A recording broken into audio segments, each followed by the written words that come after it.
Hey everyone, I'm Bahman. I'm gonna show you how to customize your ChatGPT account. Let's do it. Normally, if I were to write a prompt, I'd probably introduce myself every time.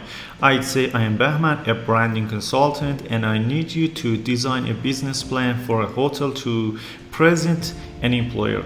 Please use a formal tone in this business plan and ChatGPT would show me the output. But if I need something new, I gotta input my info all over again.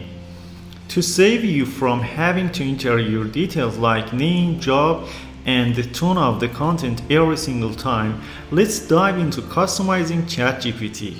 Click on your ID in ChatGPT and head over to the customizing ChatGPT section. In the first part, enter your details stuff like your name, where do you for working, where is your workplace, and any info like that.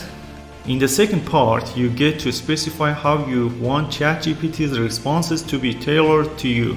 For instance, I set it up so I can use ChatGPT exactly how I need it. I want it to be like a branding consultant by my side, giving me information in an academic tone.